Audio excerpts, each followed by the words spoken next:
What up, y'all? Appreciate you showing up, hanging out, listening to my dumb ass. Like and subscribe. I guess this is kind of like a part 2 of the PS5 Slim Dibba-dim. It's a real quick one.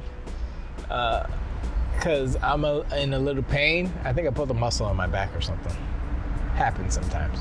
Anyway, so I was listening to the Xcast, the Kind of Funny Xcast. It's known by Mike and Paris, Lily, and your boy, the Rogue One, Gary Whitta. And they actually went into some PlayStation news. They talked about the Slim. And Gary Whitta went in on the Slim. He went in like I've never seen a person that is in the media. Although I would say Gary Whitta doesn't care. Gary Whitta, this is why I like Gary Whitta. You know, I won't agree with him 100,000%, you know, whatever. But he is unapologetic about his opinions. He doesn't give a damn. He's throwing curse words here and there. He basically said what I said. He said, it's ugly. It's always been ugly. It's smaller, but it's still ugly. And I think he said the actual Slim is uglier. they somehow found a way to make it uglier. Oh, the one with the disk drive is uglier. And the design is ridiculous because when you lay it on your side, you gotta have this little kickstand come out and like pull a little leg, a little peg leg or something. It's probably like a bridge or whatever that goes to the back too. Because it's a stupid design. They're trying to be all fancy and highfalutin. And I've heard that a lot of people are calling Sony the Apple of video games. That's not a good thing. I mean, Sony might think, yeah, that's a good thing. Apple charges a lot and they still buy it. The problem with that is that Apple is not Sony. Apple has some cachet, way more cachet than Sony does, because they had a leader. He was basically a cult follower. He was a cultist. He created the cult of Apple. He passed away now, you know, rip. Steve Jobs, but still, that's what he was. Sony never had that. They've never had someone, you know, a cult of personality like Jim Ryan. They've never had someone who could lead the ponies and the donkey unicorns. Jim Ryan definitely wasn't it. The ponies are self-leading.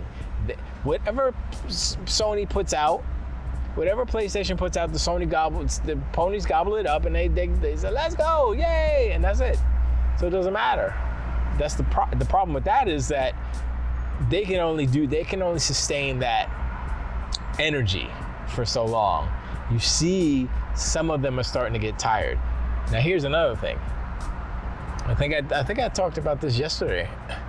That podcast Beyond was talking shite about Brian Altano went in on the Slim about the price hike of the Slim and the digital version. I was like, yo, everybody's saying the same thing, except, like I said yesterday, except for the ponies and the donkey unicorns, except for JTech TV and the Dreamcast guy. I didn't even watch this video. I just saw the thumbnail.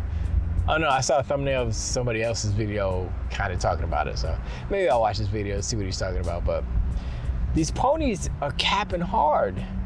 They have nothing. They have no games. All they can do is talk about sales. And when news comes out about PlayStation that's supposed to be positive, or they're trying to posit it as positive, it's not positive. And we can start to delineate who is full of shite and who is like, oh, okay, these people have brain cells, so they're actually calling Sony out.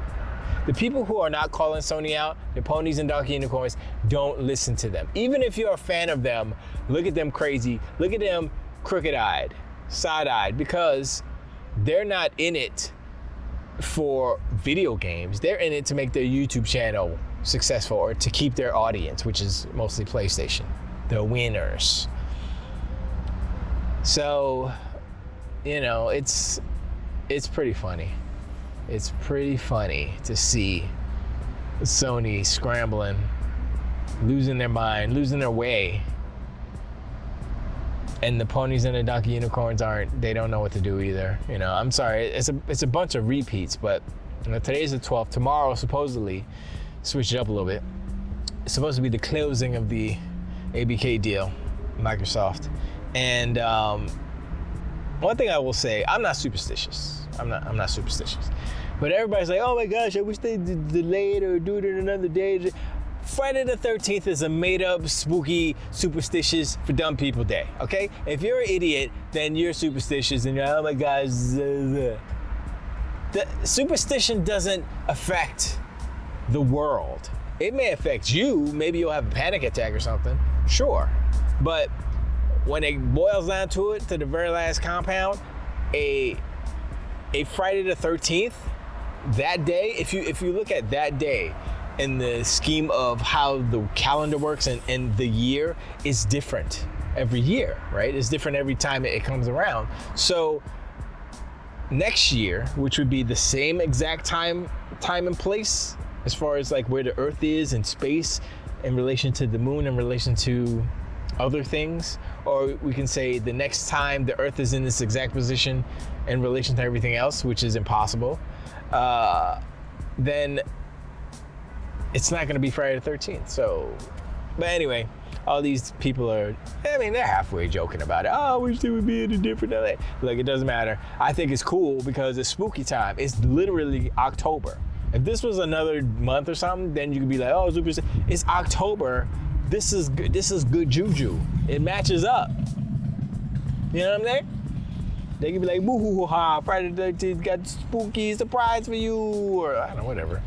But so I guess they have to talk about something, so they bring that stuff up. And then the last thing, I guess, in outbouts is the rumor that Disney's trying to buy EA. I was like, I didn't know how to feel about that. And then I said, yeah, that's all right. Because, EA's hanging on by a really thin thread, and the thread is called Zampella. He is saving EA right now. And, John Riccitiello destroyed EA, and they're still recovering from that. But Vince Zampella is literally carrying EA the same way that Insomniac is carrying Sony, the same way that Bethesda is carrying Xbox.